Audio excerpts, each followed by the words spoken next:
everybody, and welcome back to the WHTV Newscast. I'm Aubrey Nolan. And I'm Caitlin Terry. To start us off today, let's go to Kaylee to learn more about going back to school 5 days a week.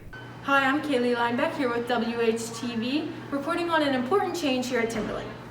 On October 19th, THS will be moving into Phase 1 of the Roadmap to Reopening plan. Let's see how this will be affecting students and staff, the changes the school will endure, and how people really feel about this change. As of October 19th, 40 students in the Wentzville School District have tested positive for the coronavirus, as well as 20 staff members. I think it was a very difficult decision for the school board.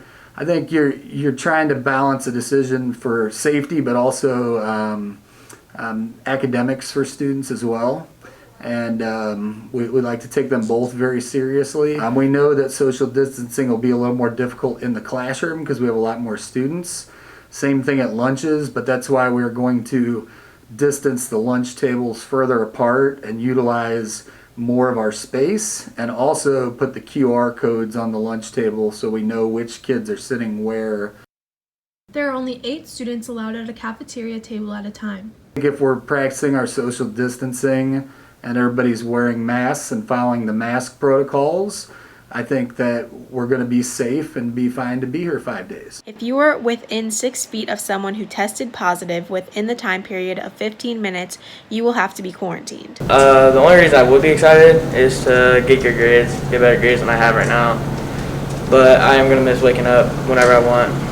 For the typical student, taking a course online rather than in person would decrease his or her likelihood of course persistence by 7 percentage points, says the Harvard Business Review. So the only real negative that I can see with going back full-time for students and staff is just the fear of not knowing how the virus is going to kind of take over. I think that it's just going to be the nervousness of people reacting to the unknown.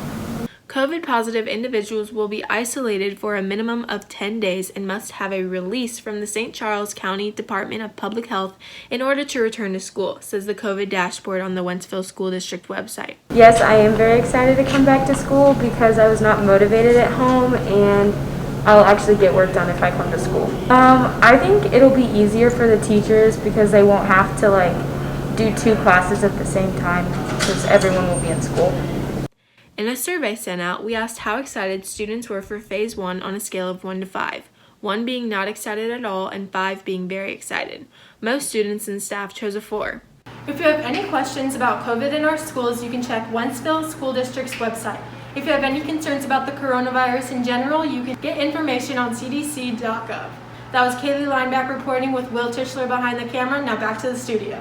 Although the Wentzville School District canceled the homecoming events for this school year due to COVID-19, the dance is still on. The homecoming dance will be held February 13th in place of the winter dance. The school hopes to hold homecoming festivities during a basketball game in February. More updates will be provided as the date gets closer. You know what I miss? What? Going to softball games. Well, you can learn about softball this year from my feature on the varsity softball team. Hello, my name is Caitlin Terry from WHTV. Today, more than 40 million people play softball each summer, which makes it the #1 team sport in the United States. Timberland varsity softball recently ended their season on October 14th. The team broke a school record by having 28 home runs in one season. My favorite part of the softball season was playing St. Dominic because we were all focused in the game and we all came together as a team. Softball has impacted my life because I've played ever since I was little, and it's taught me a lot of important life lessons. My favorite part about this past season was probably just getting to play, because I know a lot of schools weren't able to until 2 weeks ago. So being able to be on the field with my friends and the rest of the team was probably the best part. Head coach Andy Zare said the highlight of the season was winning the Fort Zumwalt North tournament. My favorite part about coaching softball would be the interaction and building relationships with the girls. They work extremely hard. They're willing to learn and try new things, and that's when I get really excited, is when they're willing to get out of their comfort zone and try to improve themselves by working extremely hard and trying to accomplish things that they didn't think they could accomplish before. Be sure to follow Timberland Softball on Twitter at SoftballTHS to learn more about this past season. If you have any more questions about Timberland softball, be sure to contact Coach Scheller or Coach Zare. Hey, have you ever had a class taught by Mr. Holt? No, but I've heard that his classes are really fun and educational. They sure are. Next up is my feature on Mr. Holt. Hello everybody, my name is Aubrey Nolan. Mr. Holt is his teacher here at Timberland High School that teaches Spanish 2 and Spanish 3. Mr. Holt has been teaching for 31 years and has spent 21 of those years at Timberland. He is one of the nicest people that you'll ever meet. He would literally give you the shirt off his back. It's really helpful and a good support. He definitely brings a lot of energy to the department. He is passionate and he has lots of really good ideas and enthusiasm for what he's doing and what we're doing. My favorite part about being in Mr. Holt's class is that it's never a dull moment. He's always very energetic and exciting. He's an extremely helpful teacher, and he helps me whenever I need help the most, and he makes it very easy to learn his concepts. Mr. Holt has started a total of 8 clubs at Timberland over the years, but is currently just a sponsor of the Freestyle Hip Hop Club. The club hasn't been able to meet yet this year, and the footage you are seeing of it was filmed last year. I'm not afraid to be different. I'm ready, willing, and eager to do new things. I'm the kind of guy that's willing to try something new. I'm not afraid to take chances. I'm not afraid to try new things. I'm not afraid to start a new club. I'm not afraid to teach in a different way. I'm not afraid to quiz in a different way. And my attitude is, if you try something and it doesn't work, you're a success. You've proved that that won't work. And if you just keep trying, eventually you'll find something. So I think, in a word, I'm not afraid to be different. And I think a lot of people are, and I think that's unfortunate. If you have any questions about his classes or clubs, you can contact Mr. Holt through his email, peterholt@wsdr4.org. The Wentzville School District is now offering free meals for all students. This started on October 1st and will continue through December 31st. These free meals are a result of the extension of waivers by the U.S. Department of Agriculture, who say that as our nation reopens and people return to work, it remains critical that our children continue to receive safe, healthy, and nutritious food. Did you know that volleyball was invented in 1895 by a college student? Actually, I did not know that. Let's go to Will to learn about the volleyball team here at Timberland High School. Hello, I'm Will Tischler. COVID-19 has drastically changed our school year, along with Timberland sports. Here's how volleyball has managed to make their season the best possible. I don't think COVID's really affected my playing. I think that it's just been a little obstacle we had to get over in a little bit. But then after that, it was fine. It was just like one little bump in the road that didn't really matter.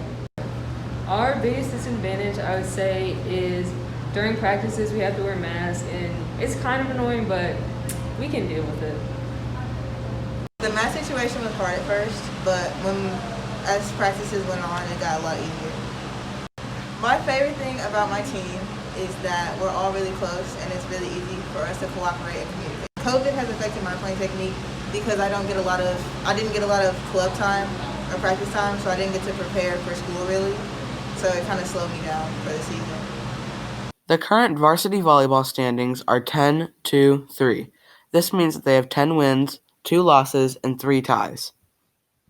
COVID has affected our playing by we have to wear masks at practice, but we're allowed to not wear them at games, so we have to keep track of our masks a lot. But it's canceled a couple of our games, but it hasn't affected us too much. Since last year's freshman volleyball team was undefeated, the JV team this year already has a really close bond and knows how to work well with each other. This year, I feel like I'm doing a lot better and I've improved a lot. My favorite thing about my team this year is that we're all trusting in each other and we're already best friends. The volleyball teams currently have 16 trophies that were won at tournaments between the years of 2002 and 2019. My favorite thing about our team this year was we were really positive. I think I improved since last year, but it's been harder with COVID. That sums up how COVID has affected this year's volleyball season. If you are interested in contacting the head coach, Mr. Harmon, his email is nathanharmon@wsdr4.org. Back to the studio. Student Council is a club that works on different projects here at Timberland. Timberland Student Council plans Spirit Weeks and is currently working on a Halloween safety video that will be shown at elementary schools. They are also creating teacher appreciation messages through Teacher of the Month and celebrating teacher birthdays. Stuco is also doing a year-long charity for veterans and are holding different drives and raising money to show appreciation for them. Hey Aubrey, what are you most excited about doing this Halloween? I think I'm definitely most looking forward to the candy. My favorite are Twix. Let's go to Mia to hear about Timberland students' favorite Halloween candy. Hi, I'm Mia Palazzola. and as spooky season starts to creep closer, stores are starting to bring all their Halloween candy on the shelves. The most popular candy according to USA Today is Reese's Pieces with 36%, making the least favorite Tootsie Pops with just 2%. My favorite holiday candy is M&M's. My favorite Halloween candy is Reese's. My favorite Halloween candy is Twix. My favorite Halloween candy is Skittles. My favorite Halloween candy is Skittles. I don't have a favorite Halloween candy. My favorite Halloween candy is Snickers. My favorite Halloween candy is Reese's. My favorite Halloween candy is Reese's Peanut Butter Cups. My favorite Halloween candy is Skittles. My favorite Halloween candy is Twizzlers. My favorite Halloween candy is Twix. My favorite Halloween candy is Almond Joy. My favorite Halloween candy is candy corn. My favorite Halloween candy is Reese's Peanut Butter Cups. My favorite Halloween candy is Hershey's. My favorite Halloween candy is Reese's. My favorite Halloween candy is Skittles. My favorite Halloween candy is Carmelo. My favorite Halloween candy is Kit Kats. My favorite Halloween candy is Snickers. My favorite Halloween candy is Kit Kat. Statistics at Timberland High School show that the most favorite candy with 22.2% is Reese's, with the top close being Kit Kat with 13.1%, making the least favorite candies at Timberland High School a tie of gum, pixie sticks, and Tootsie Rolls with just 2%. A lot of things this year, including Halloween, NBC News informs us that COVID could incredibly impact Halloween. Halloween candy sales have surprisingly gone up by 13% since September 6th. The average money spent on Halloween candy is $2.6 billion, equivalent to about $25 per family. St. Louis County has already taken steps on canceling events this year. CDC says to stay safe with a mask and continue social distancing if you will be attending any events. I'm Mia Palzola, back to the studio.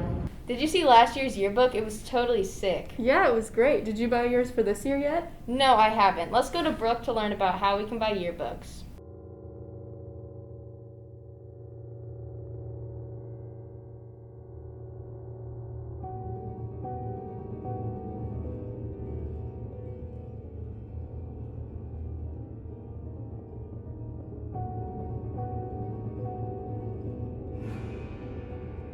Are you worried you aren't going to get a yearbook for this school year? If you are, don't sweat it. There's still plenty of time to order your yearbook for lower prices with a few simple steps. To order yearbooks, go on your phone or nearest computer and look up www.yearbookordercenter.com and enter the code 8123 and follow the rest of the on-screen instructions. To place an ad in the yearbook, follow the same steps, but ads must be ordered by December 11th or pay a $50 late fee. Grab your yearbook today or as soon as you can for a lower price. Prices will rise soon. For more information, ask Ida Hoffman in room 204. This year may be unusual, but it's one worth remembering.